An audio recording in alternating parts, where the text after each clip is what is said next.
Hello everybody and welcome back to The Valiant. I'm Captain Sidaris and today I start my new interview series in which I talk to longtime players of old games and basically try to figure out why they still have it and why they can't deinstall them.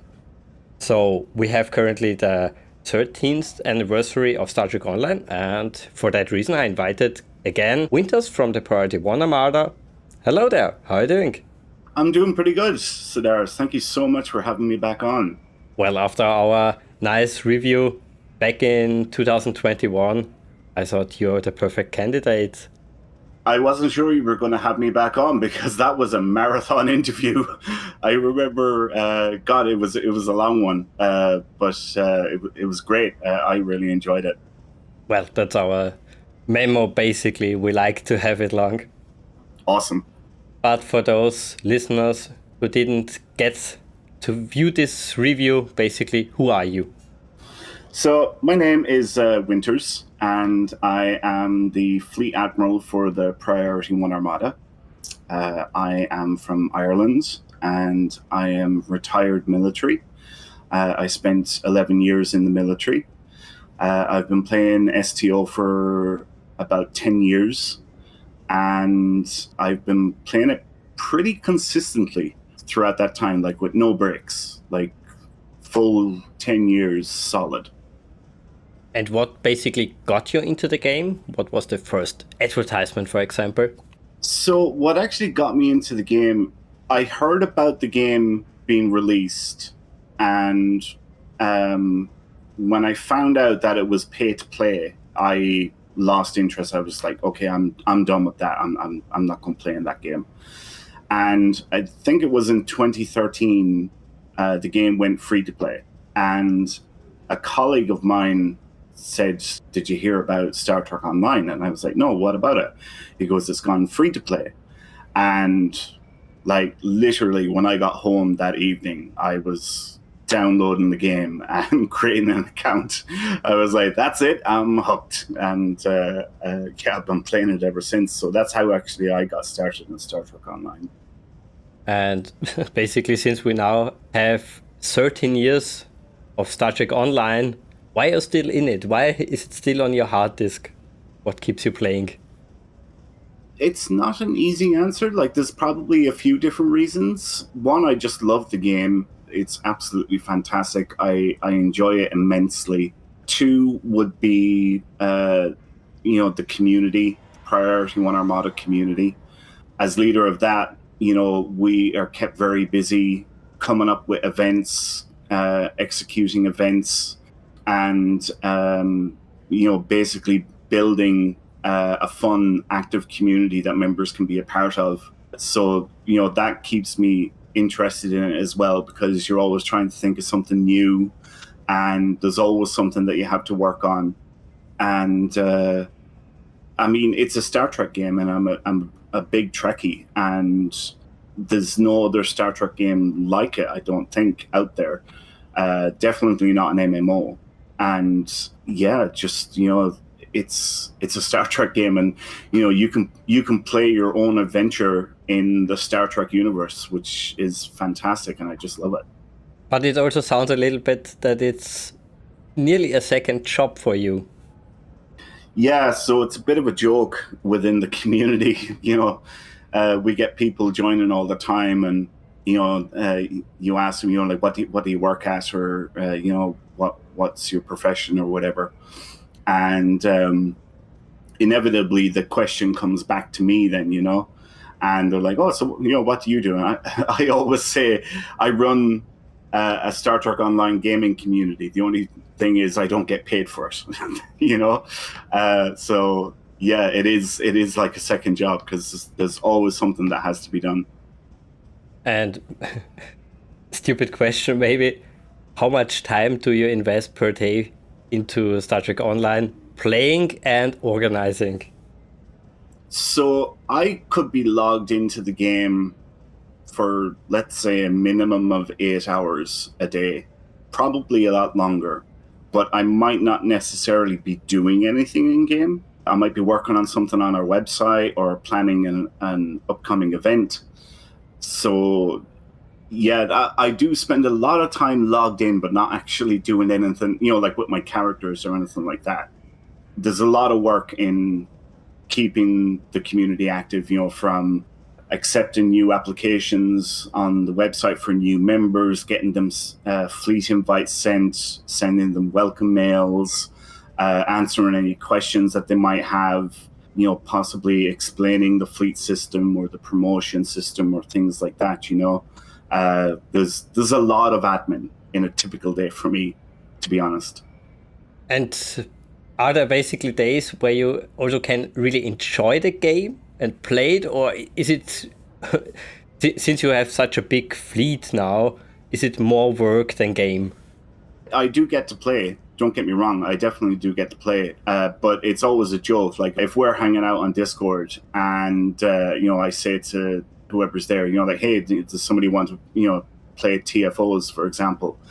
And they'll be like, what, you're going to play in the game? And we're like, yeah, I'm actually going to play in the game now for a little while. But I have so many characters in Star Trek Online. There's always something for me to do.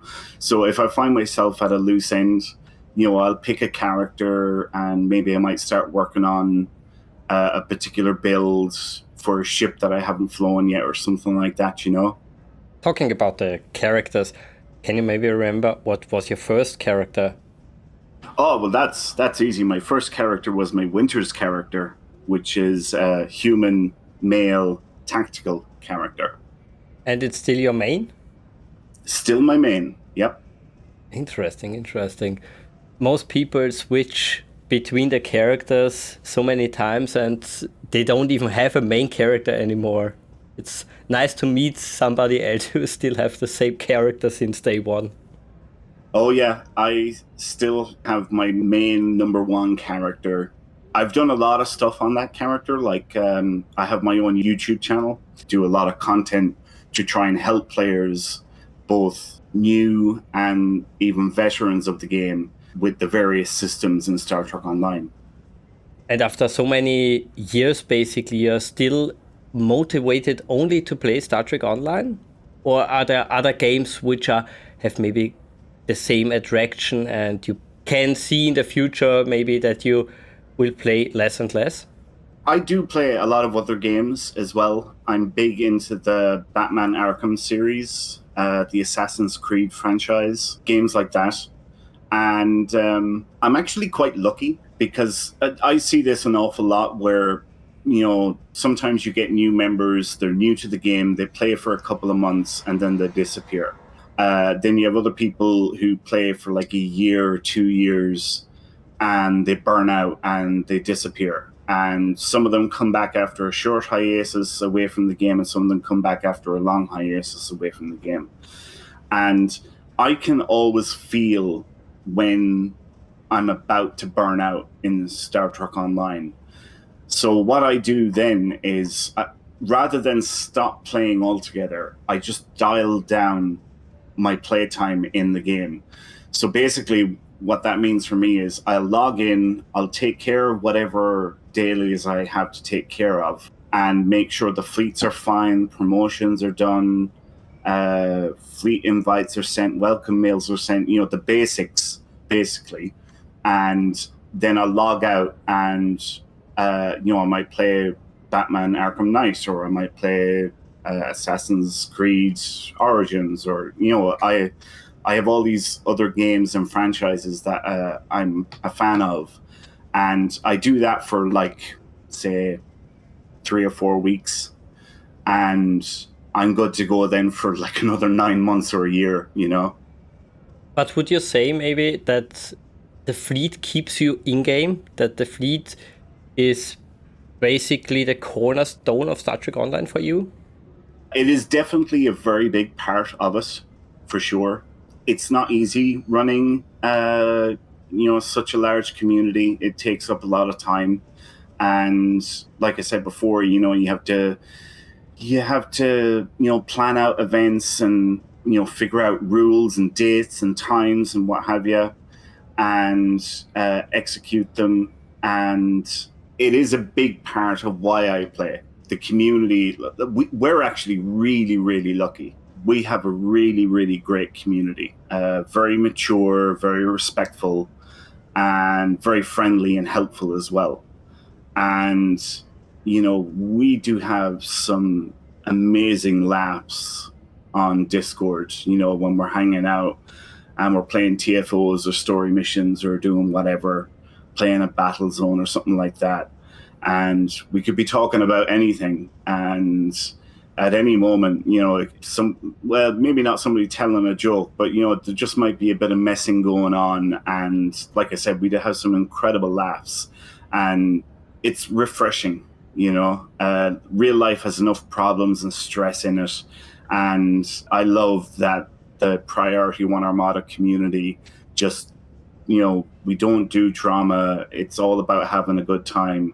And like I said, we've had some incredible laughs and fantastic nights on Discord. And I've never had that in any other community or anything like that at all. Not to say that it doesn't happen in other communities, I'm sure it does, but I've just never experienced anything like this before. So it is a very big part of, the reason why I play. And I think it's an amazing reason because, as you've before mentioned, the game has so many players who just log in for the latest new mission, the latest new endeavor thing they have to do, and then they go. But if you have friends in-game just to talk to, it's basically your second life. Yeah, exactly. Before we move to your whole Armada, I would like to know a few things from you, like what is your favorite in-game ship?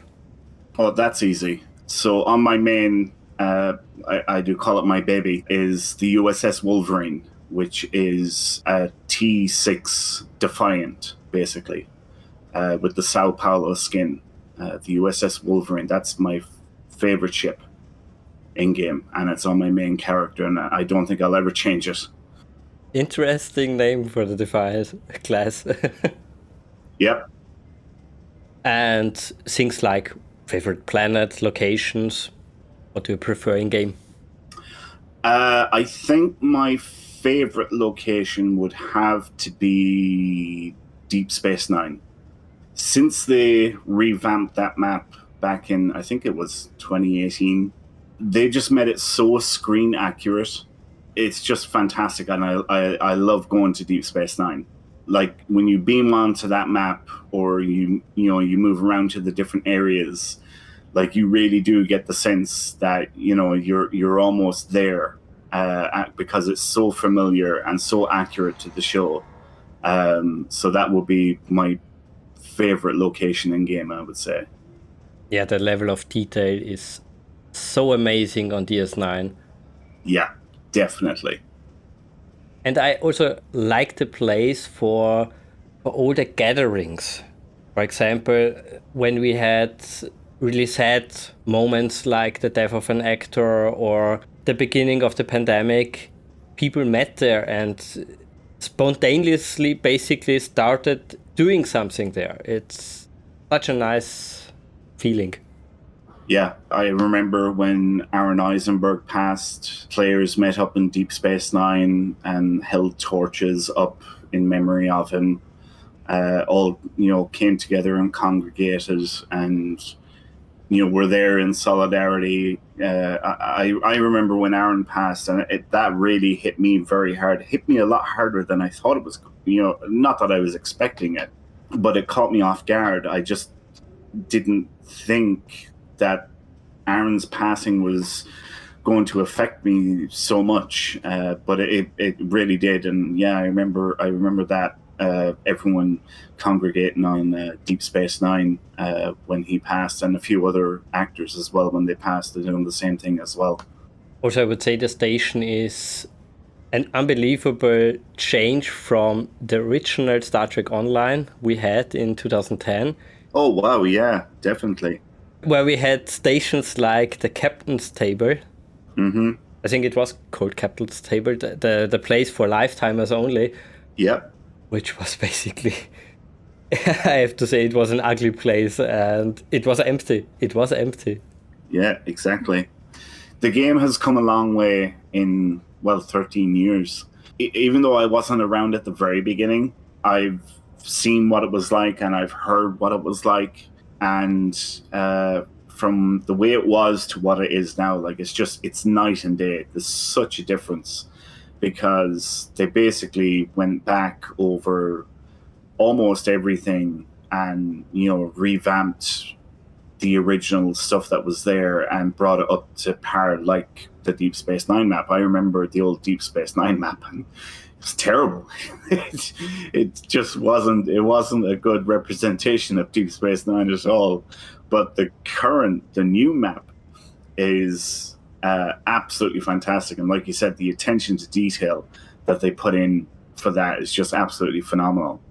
Which, of course, makes it a little bit sad should the developers ever to decide to shut the game basically down. And all of that will be lost in time.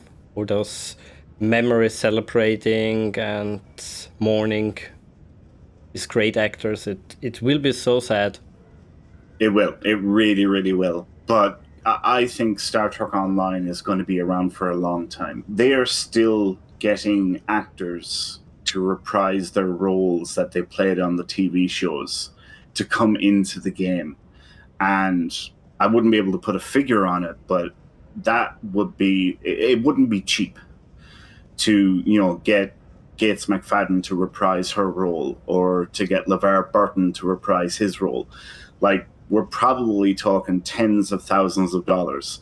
And if they're spending that much money just on voiceovers, this game is making them a lot of money, and I don't think it's going to go away anywhere anytime soon. I think Star Trek Online probably has another 10 years left in it. And I hope it does. I really hope it does. But that's what I think, because I don't think they'd be investing that money if they weren't, making a profit, Definitely.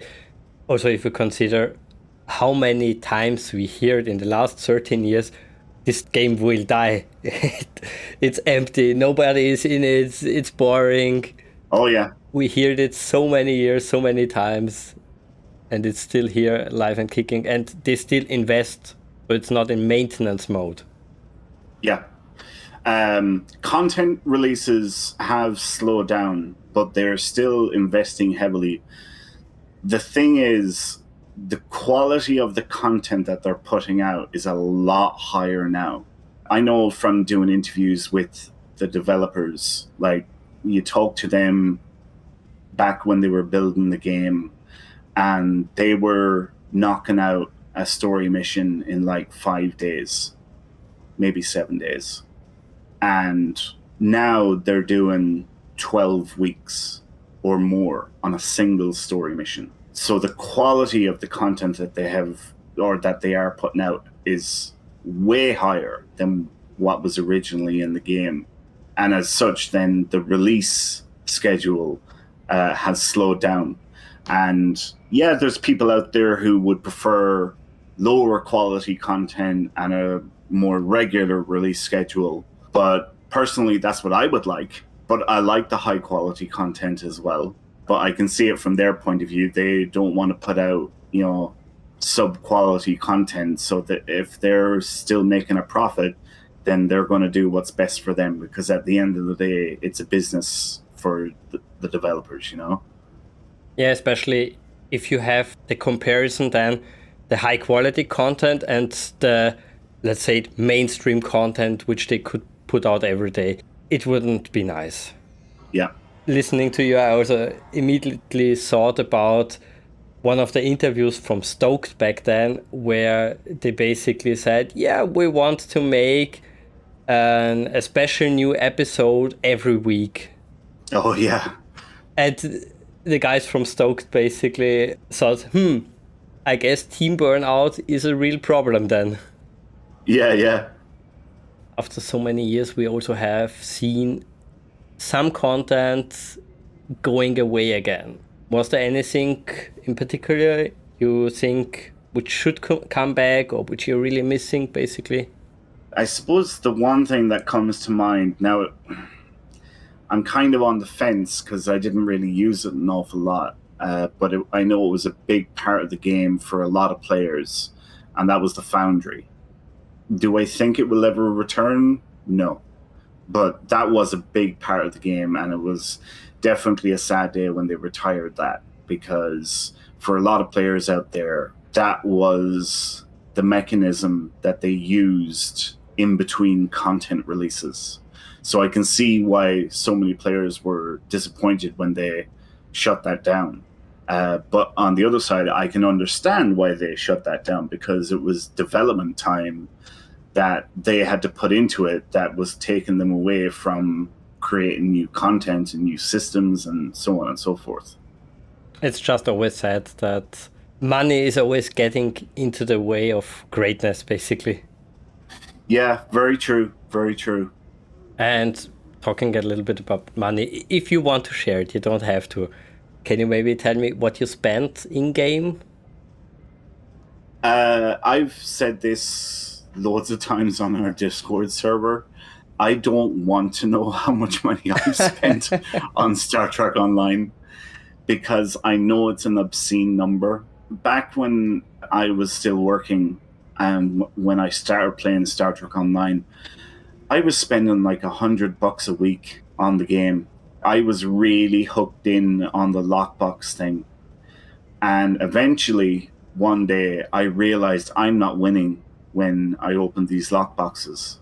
And I basically got some sense, and I stopped doing that. One, for that reason, and two, I don't have the means anymore because I'm on disability, unfortunately. So I don't have that disposable income to spend on lockboxes anymore. But back when I did, I was spending an obscene amount of money on the game, and I honestly don't know what the number is, but I don't want to know what the number is, because it would probably turn my stomach. Yeah, it's sadly a curse in the free-to-play market that they are giving you one nice item after another. Yep. And sometimes you have to think, should I really invest that, or should I wait maybe that my lifetime stipend is catching up? Mm-hmm. Yep. I know many players who would even say it's crazy that you pay $300 for a lifetime subscription. Yeah. $300 for one game. Yeah.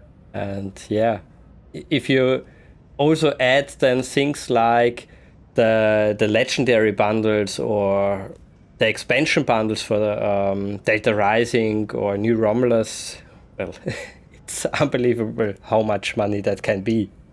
It definitely does add up. The only, well, it's not justification. The only saving grace I have is that whatever the amount of money is I've spent on Star Trek Online, it's spread out over 10 years. So it's probably, a few hundred a year, spread out over 10 years. But that's a pretty big number when you tot it all up. You can only count yourself lucky when you bought the lifetime at the beginning.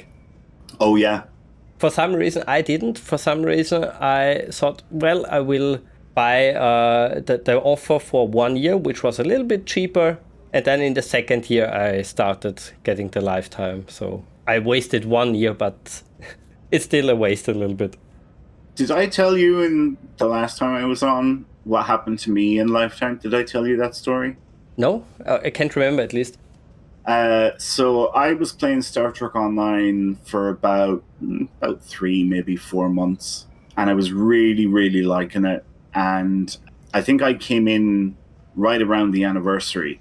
Played for the anniversary, got a bunch of free stuff. Summer event came around, got a free ship, and I was like, wow, I've never played a game where they give you so much free stuff. We got slots, we got, duty officer packs, whatever. Small little things, but nonetheless free stuff. And I went, okay, I'm going to do it. I'm going to buy Lifetime. Paid out the $300, bought the Lifetime, happy as a clam. 2 weeks later, it went on sale for 50% off. Ouch. And oh man, I couldn't believe it. And ever since then, because I didn't know that they'd done sales, Never mind on lifetime. I just didn't know that it done sales, period. And that sales come around all the time. But ever since then, I have never bought anything in Star Trek Online unless it was on sale, because I learned my lesson the hard way. And that was a tough one to learn it on. 2 weeks later, it went on sale for 50% off, and I couldn't believe it. Yeah, that will teach everybody. Yeah, it was a hard lesson to learn, but I learned it. What I figured out just days after we have done the review of the game, one wrote in the comments that the lifetime is different for console players. They don't get a stipend. Correct. I thought, wow, it's really not nice. Yeah, so the difference there is console players can buy the lifetime membership with Zen, and Zen can be earned with dilithium, essentially a free currency that you can earn over time in game.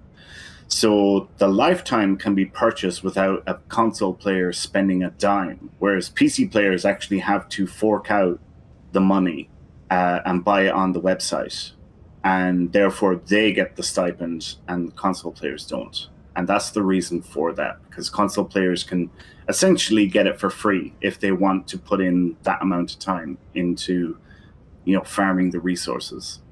Okay, that's the difference.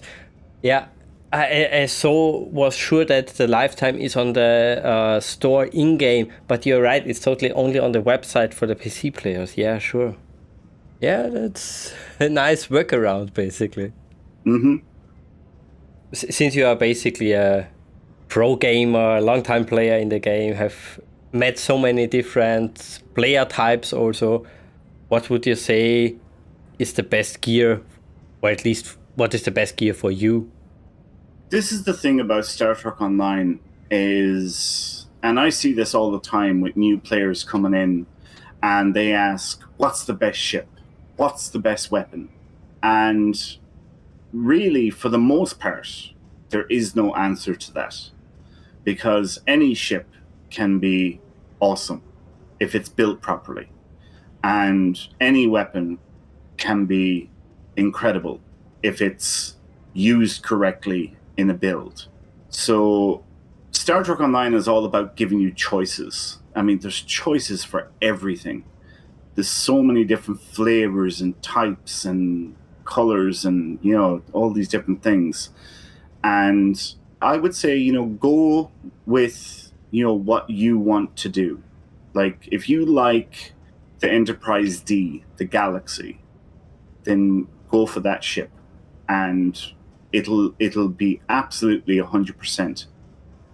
Oh, this is a tip. This is an actual tip. Always pick up your loot. That is definitely one thing that I would say to new players. Always pick up your loot. And what I do whenever I make a new character is, if I pick up a piece of loot that is an upgrade for something that I have on my ship, then I put it on the ship and I replace the old item.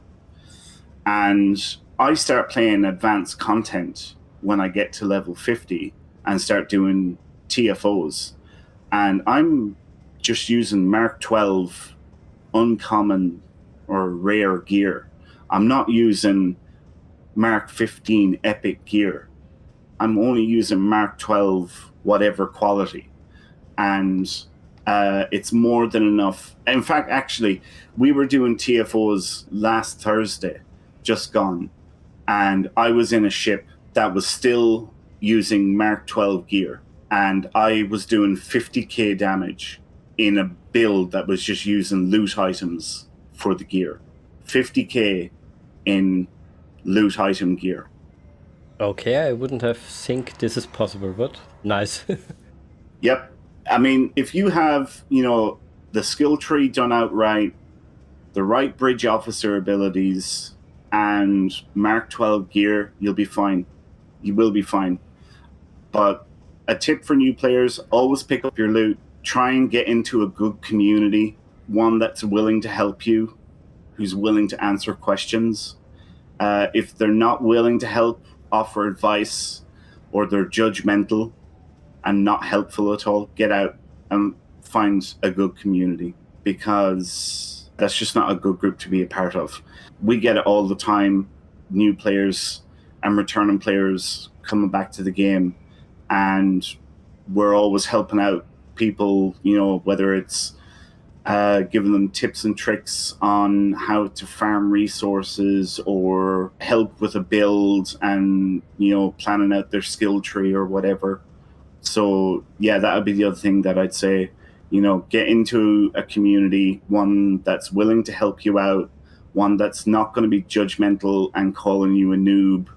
If they are doing that, then get out and find yourself a good one, because there are good ones out there.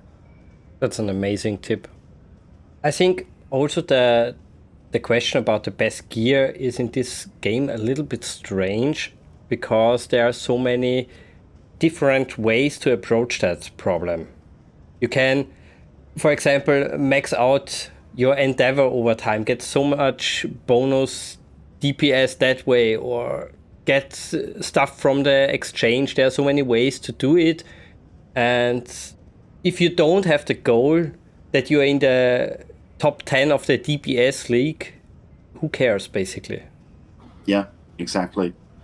I used to be chasing that DPS carrot, and eventually I got out of it because I realized it wasn't fun anymore, and it was becoming more like a job, because there's always somebody better than you. And this week you might have what's considered the meta, and next week there could be something new out and it's going to completely change everything. And I build ships. They're more than powerful enough to get through any content in Star Trek Online. And as long as I'm having fun, for me, that's the most important thing. Like I said, I used to be chasing that DPS carrot, and I got out of it because it just wasn't fun anymore, Yeah, that's the main thing a new player should take to his heart, basically. You don't have to be the best. Oh, yeah. Nobody can tell you what is fun. Exactly. You're the only person who can tell yourself, yes, this is fun for me. No, this isn't fun for me. And that's what happened with myself. I was like, no, this isn't fun for me anymore. And I started playing in a way that was fun for me.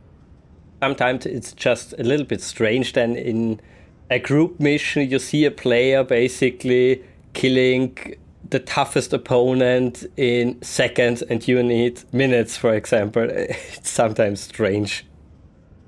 Oh, yeah. I just see that all the time with new or returning players coming into the Priority One Armada. And they'll be chatting in game, and they'll be like, "Hey guys, I'm doing such a mission. I'm playing Jabberwocky, and I can't kill the changeling. He keeps on killing me after 5 seconds. Can somebody help?" And I've done this loads of times where I'm like, "Yeah, sure. Here, send me a team invite," and I pick up the mission and I fly there and I jump into the mission with them, and I'm like, "Right, where is he? He's over there. Okay, buff, buff, buff, buff, buff, bang, dead." And they just go, "What the hell just happened? How'd you do that?" They're just absolutely gobsmacked that this enemy that they had spent the last 45 minutes trying to kill was defeated in 5 seconds. Yeah, especially if you considered how powerful at sometimes the Borg were. Oh, yeah. To remodulate your weapons and everything. Yeah. And I don't need my main weapon. I'm a space wizard. Yeah. I'm science, so who cares? I remember when I started playing, the sight of a Borg tactical cube turned my stomach. And I dreaded any battle against them. And now I just look at them and like, yeah, okay, whatever. Just move out of the way. Just fall down. Yeah, we talked about this in the review. That's one of the strange aspects of the game. Right. But it can still be fun, luckily. Yeah. Switching the subject again to the Priority One Armada, basically, what is it? How did it start? Do you want the long version or the short version? You decide. So, like most players in-game, I went through my share of fleets when I started playing. And to be honest, I was going from one bad one to another. And I have some really incredible horror stories from some fleets that I was in, from being talked down to and being treated, let's say, poorly, will probably be the polite way of putting it. And eventually I got sick of it, and I said, there's a better way of doing this. And I said I was creating my own fleet. And I created that fleet. It was called Starfleet Task Force 1. And the whole thing snowballed. We were getting huge numbers of new players coming into the fleet. And we got a voice server, we got a website set up, and people were asking for a second fleet and for a KDF fleet, and we done that. And in 2016, I went to Vegas for the 50th anniversary of Star Trek. And I was on Priority One podcast at the time. And the Priority One fleet was something that was being run kind of by nobody. Nobody was really taking the reins with it. And to be perfectly honest, it was dead or in the process of dying. And I said when I got to Vegas, I was going to talk to Elio, who is the executive producer for Priority One podcast. And basically, I wanted to tell him, look, the fleet is either dead or dying, and you need to do something with it. And we met up in Vegas, and I said that to him. And he came back to me, and he said, do you want to take it over? And I really wasn't expecting that. And it kind of caught me off guard. And I said, I'll have to think about it. So about 2 or 3 weeks later, I got back to Elio and I said, right, I'm going to do this. I'm going to take over the fleet, the Priority One fleet. I'm going to combine it with my fleets, and we're going to make the new Priority One Armada. And that's the origin story for the Priority One Armada. And we've been going strong ever since. How strong are you, basically? How big did you get? So we have 2 armadas, one Fed armada, one KDF armada. But between the 2 armadas, we have 14 active fleets between the 2 armadas. And each fleet can hold up to 500 members or characters. So we have 14 active fleets throughout the entire armada. Oh, that's not bad. And I guess your primary means of communication is Discord, or is it the forum? Some people prefer using Discord. Other people prefer using our website and the forums. But we provide both there to suit, the individual. If people prefer to make a forum post and include pictures of what they're doing and, saying, hey guys, this is what I've got, what should I be changing? Should I be doing something different? They can do that there on the forum. So we provide both, and that way the member can choose what way they want to communicate.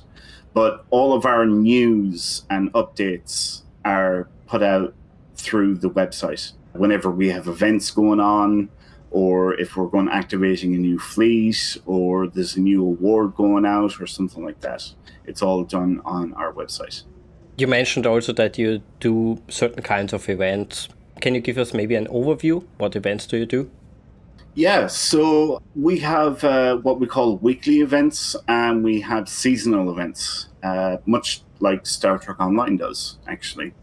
So weekly events will be like TFO Thursdays, where we get together on Thursdays and we put teams together on both the Fed and KDF factions, and we run random TFOs for an hour or so. Then we have a number of broadcasts throughout the week, some of which viewers and members can get involved and play with other players, viewers, members as one great big flash mob, and go to like a battle zone or something like that for a couple of hours.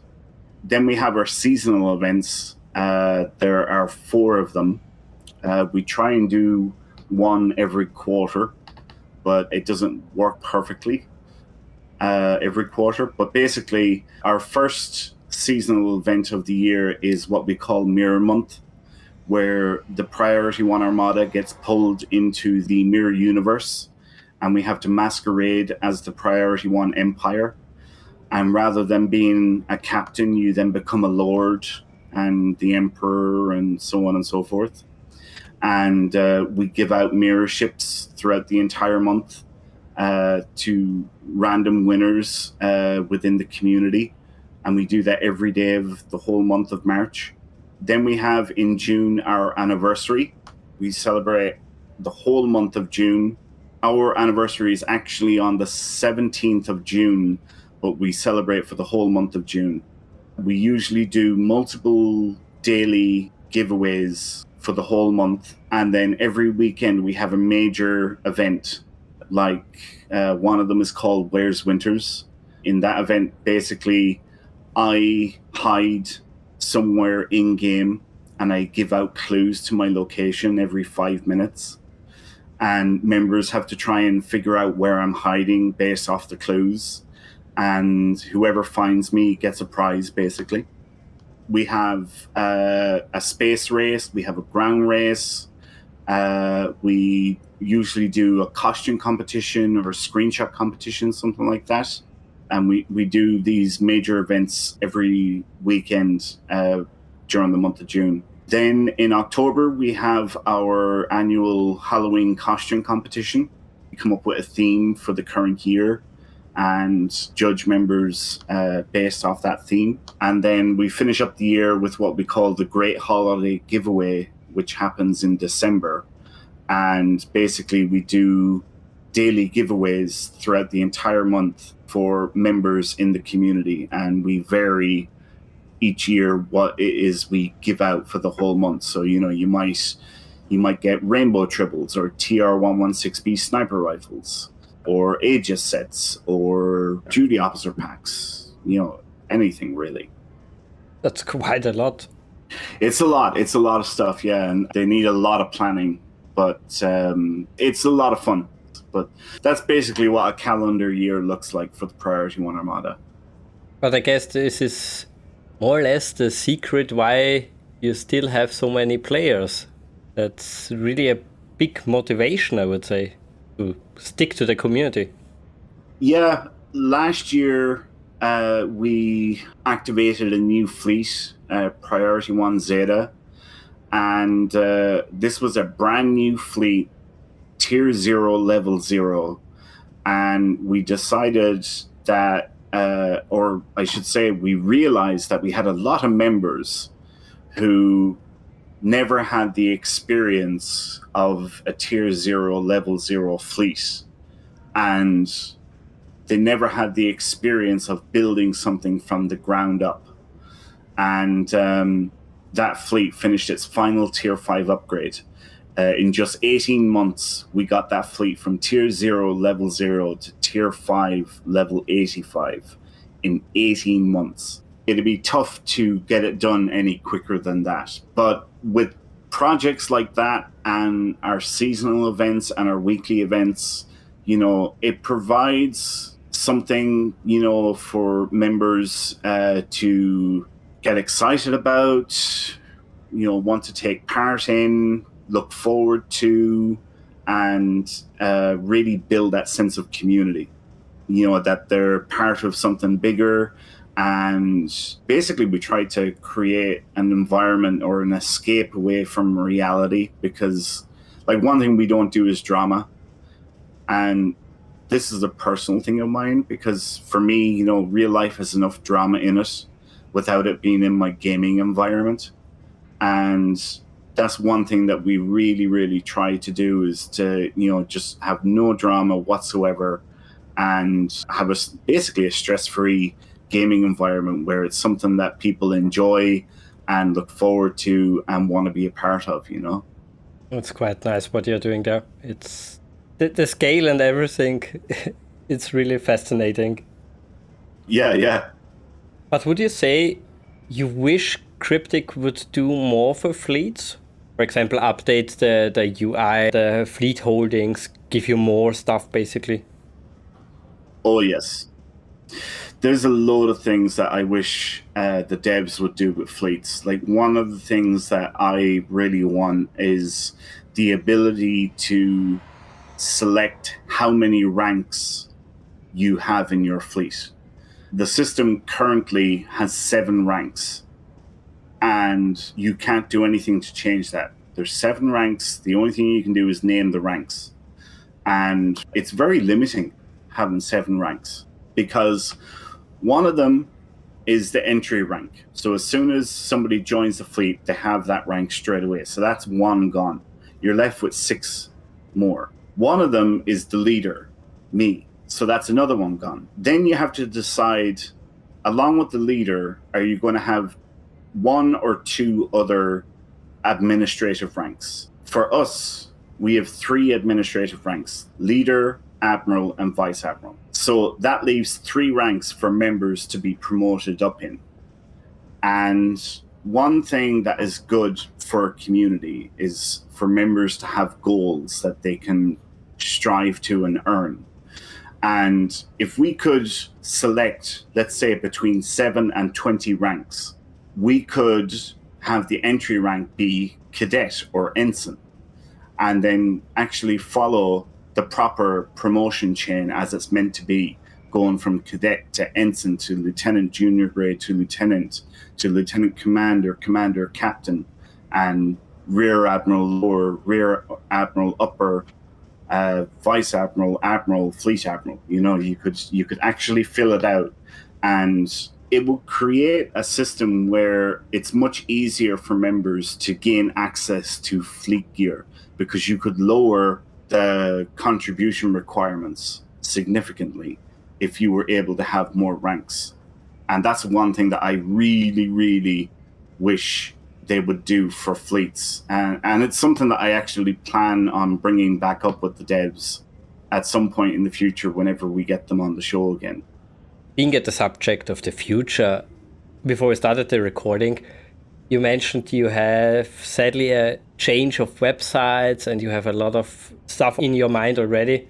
But what can you tell us about the future of the fleet?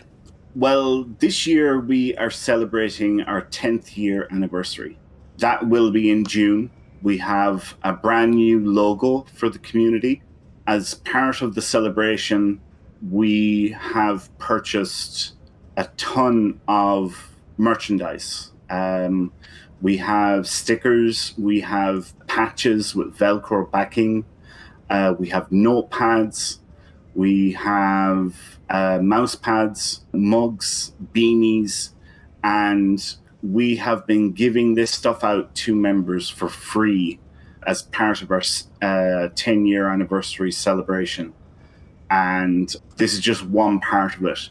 Just like in years past, this year won't be any different. We'll be celebrating the entire month of June. We're planning some really, really big things for the actual anniversary, and going to have some really awesome prizes up for grabs. And this is the big thing for us on the horizon at the minute, is our 10-year anniversary. And for us, like, it's incredible, because there's games that don't even last 10 years, never mind communities in games. And here we are about to celebrate our 10-year anniversary. Like, it's unbelievable that we've come this far. And it's a testament to the members who have stuck with us for 10 years. That's quite an achievement. That's definitely true, especially if you're still creating new sub-fleets and in 18 months you have maxed it out again. Yep, exactly, yeah. Since you touched the subject interviews, is there a future for Priority One podcast again? Sadly, no. Priority One podcast was a labor of love. I was part of the production team for a good number of years, but basically what happened with Priority One podcast was life. it was a labor of love, and people getting married, starting families, basically didn't have the time to keep it going. And that's basically why Priority One podcast ended. Just weren't able to commit the time to it. I came off the team, God, what was it? Was it 2018, I think? I came off the team, maybe 2019. And that was because I had my fingers in so many different pies, from running the Armada to my own YouTube channel, to our own productions, Priority One Armada Live on Saturday nights, and then the podcast as well. Basically, something had to give, and sadly, I had to come off the podcast. I just wasn't able to commit the time to it anymore. And over the next couple of years, the same thing was happening to the other members of the team. And was it 535 episodes, I think we got to? Yeah, 10 years and 535 episodes it lasted for. It's an unbelievable number, but it's so sad that it's gone, basically. Yeah, I absolutely loved the podcast. I loved being part of the team. It was so much fun. We had so many laughs making that show. And for me, it really was. It was very hard to step away from it. But like I said, I had my fingers in so many other pies, and I just had to step back from it. And like I said, over the next few years, then the same thing started happening to the rest of the team.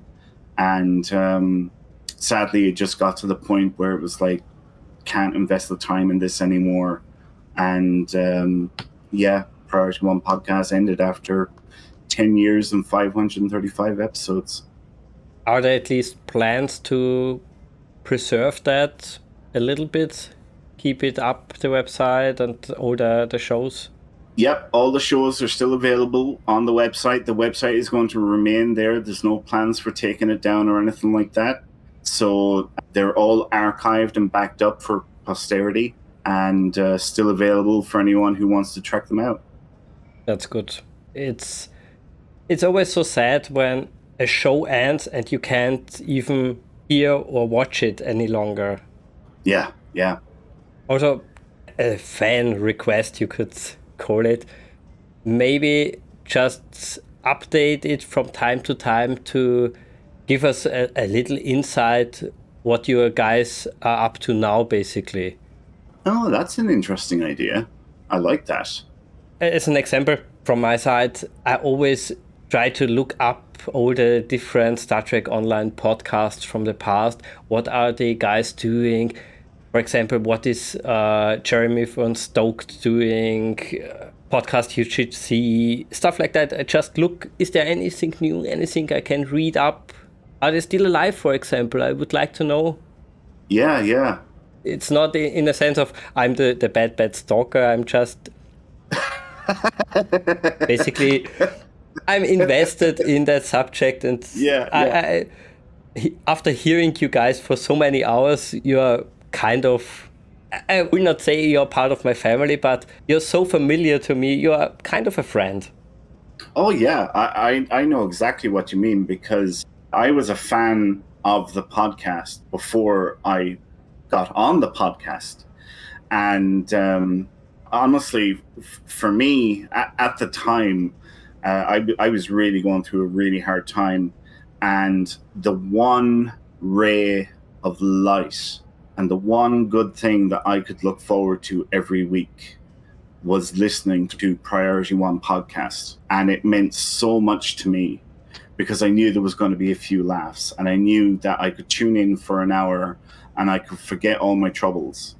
And Priority One has just been such a huge thing for me. And like I said, then getting onto the podcast and becoming part of the team and actually helping to produce the show every week was just incredible. And we said it on the show, that everybody who was listening to it was bringing us into their lives each week, and we appreciated that so much.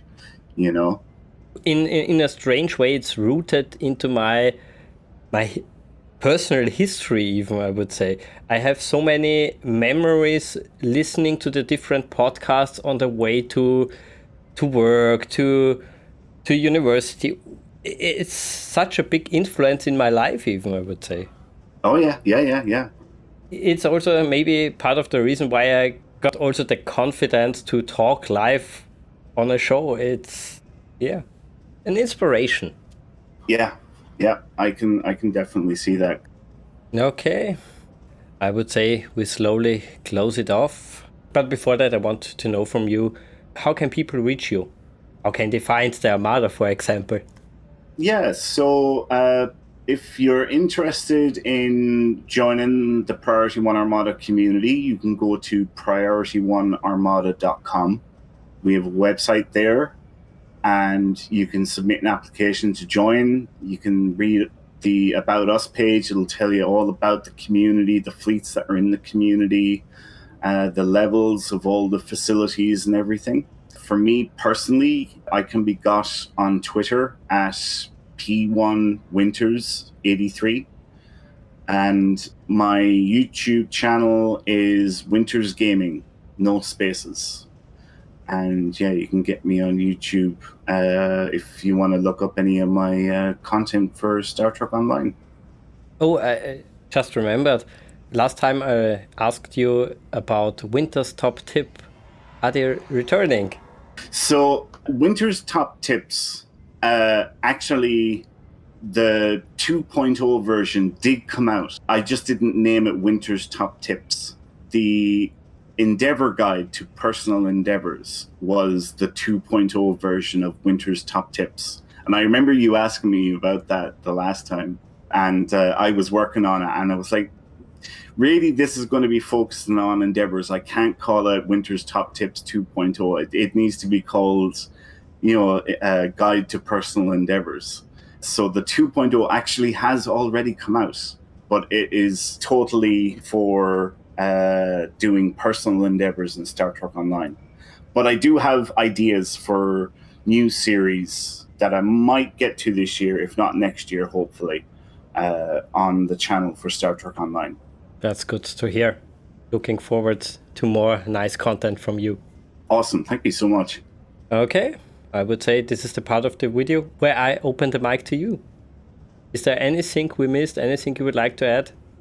No, I don't think we missed anything. I suppose the only thing I would add is if you're thinking about playing Star Trek Online, then maybe you might check out PriorityOneArmada.com. We are always recruiting. In fact, we're in the middle of a massive recruitment drive at the minute as well.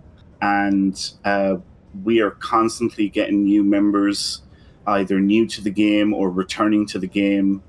And we're a very mature, helpful, friendly community.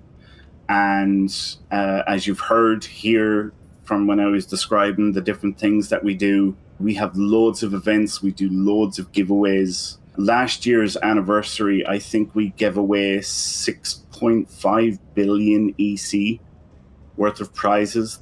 Holy cow. Yep. So, yeah, if you're looking for a good, active community in Star Trek Online, then maybe you might check us out. And what I'd say is, you can try it. And if you don't like it, no hard feelings, but I guarantee it, you will love it. I absolutely know that you will love being a member of Priority One Armada. Oh, I'm certain of that. I'm so certain that you are a good place to start this game. Well, then, thank you for joining me again. It was really nice talking to you again. Thanks so much for having me on. It was absolutely fantastic to be back on. And thank you so much. I really appreciate having the opportunity to chat to you again. Oh, you can count on it that it will happen again. Yes.